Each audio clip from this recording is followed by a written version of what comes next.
Halo kakak, terima kasih banyak yang sudah klik video ini. Di video kali ini saya akan membahas salah satu urban legend yang paling terkenal tentang sosok pocong yang meneror warga sekitar tahun 70-an. Oke kakak, mari sama-sama kita bahas sesingkat-singkatnya tentang pocong Sukowati.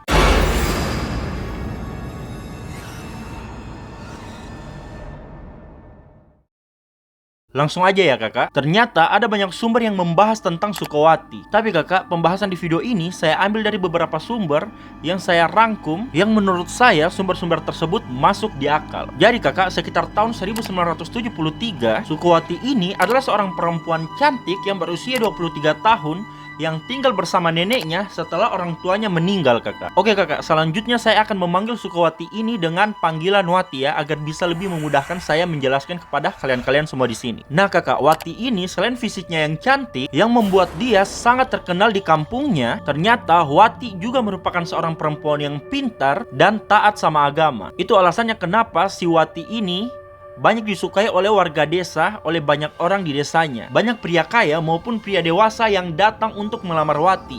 Tapi kakak, semua lamaran tersebut ditolak oleh Wati karena pada saat itu dia sedang menjalin hubungan bersama seorang pria yang bernama Bondan. Hubungan Wati dengan Bondan ternyata ditentang oleh nenek Wati. Tapi namanya juga udah cinta, apa yang dikatakan sama orang tua itu pasti lewat.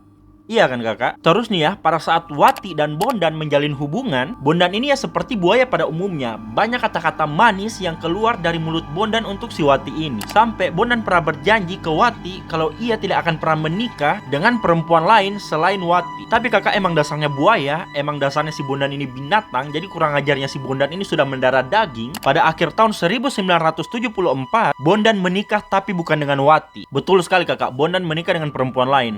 Tuh kan, benar kan, emang dasarnya udah buaya. Dia bilang ke si Wati tidak akan menikahi perempuan lain. Ujung-ujungnya dia menikah tapi bukan Wati. Ya Allah Bondan. Terus kalau kalian tanya gimana Wati pas tahu kalau Bondan sudah menikah dengan perempuan lain, ya sudah pasti Wati sakit hati. Apalagi kakak, pada saat itu Wati sedang mengandung anak Bondan. Apa tidak stres itu si Wati? Sudah dihamil sama si Bondan, tapi Bondan menikah dengan orang lain. Bondan, Tuhan. Nah kakak, karena sakit hati dan malu, di awal tahun 1975, Wati memilih untuk mengakhiri hidupnya. Wati ditemukan tergantung di dalam kamarnya. Yang bikin ngeri kakak, Wati ditemukan 7 hari kemudian setelah ia menghilangkan nyawanya. Setelah kejadian tragis yang menimpa Wati tersebut, warga desa sempat diteror oleh sosok pocong yang konon katanya pocong tersebut adalah arwah Wati yang mencari keadilan.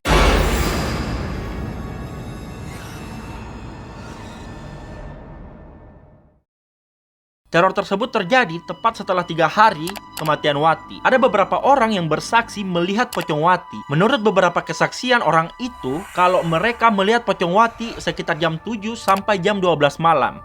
Ada yang melihat pocong tersebut berdiri di pinggir jalan, dan ada juga yang melihat kalau pocong Wati menampakkan dirinya di sekitar rumahnya. Oh iya kakak, ternyata Wati tidak hanya muncul dengan wujud pocong. Ternyata Wati juga pernah muncul dengan wujud seorang perempuan yang sedang menggendong bayi dengan baju penuh dengan darah. Cerita tersebut disaksikan oleh seorang saksi mata yang bernama Sarjono. Jadi ceritanya begini kakak, kejadian itu terjadi pada sore hari menjelang malam. Saat itu Sarjono dalam perjalanan pulang dari kampung sebelah dengan menggunakan sepeda. Pada saat di jalan, di depannya ia melihat dari kejauhan ada seorang perempuan yang sedang menggendong bayi dengan baju berwarna merah. Tapi kakak, pada saat Sarjono makin dekat dan akan melewati sosok perempuan tersebut, Sarjono sadar kalau baju perempuan tersebut bukan berwarna merah, akan tetapi baju tersebut penuh dengan darah. Sarjono pun berhenti tepat di belakang perempuan itu. Pada saat Sarjono berhenti, perempuan tersebut memanggil Sarjono dengan panggilan Mas.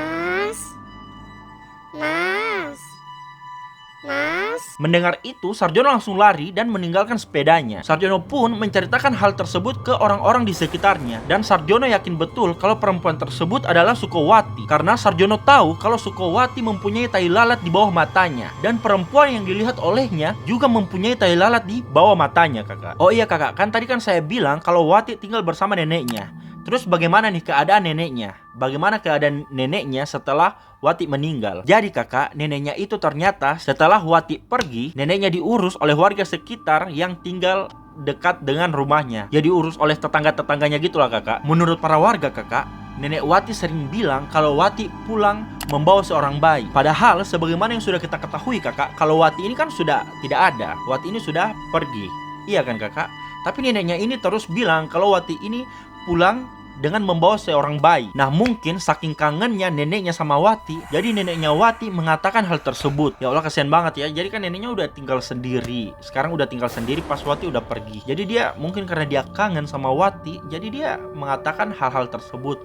Atau mungkin dia pernah melihat, atau mungkin dia benar-benar melihat sosok Wati pulang dengan membawa seorang bayi. Kita tidak tahu. Iya kan kakak? Nah nenek Wati terus mengatakan hal tersebut kakak. Kalau katanya Wati ini pulang. Neneknya terus mengatakan hal tersebut secara berulang-ulang sampai nenek Wati menghembuskan nafas terakhirnya. Ya Allah kasihan banget. Sampai saat ini Pocong Sukowati masih menjadi urban legend yang paling terkenal dari Temanggung dan sekitarnya. Kalau menurut saya kakak ya, dari cerita Wati ini, menurut saya mengakhiri hidup itu bukan jalan satu-satunya. Banyak orang yang sayang dan peduli sama kita kakak. Jadi jangan pernah berpikir kalau mengakhiri hidup itu adalah jalan keluar satu-satunya. Please jangan pernah berpikir begitu. Karena kita lihat dari ceritanya Wati, pada saat Wati sudah mengakhiri hidupnya, akhirnya apa? Orang yang sayang sama dia, yaitu neneknya sendiri, akhirnya neneknya hidup sendiri. Jadi kakak please jangan pernah berpikir untuk mengakhiri hidup sendiri. Tetaplah hidup demi masa depanmu, tetaplah hidup demi orang-orang yang sayang sama kamu, tetaplah hidup demi makanan kesukaanmu, dan tetaplah hidup demi hal-hal baik lainnya yang akan datang ke hidup kamu. Tetaplah hidup kakak. Mau seberat apapun masalahnya, tetaplah hidup.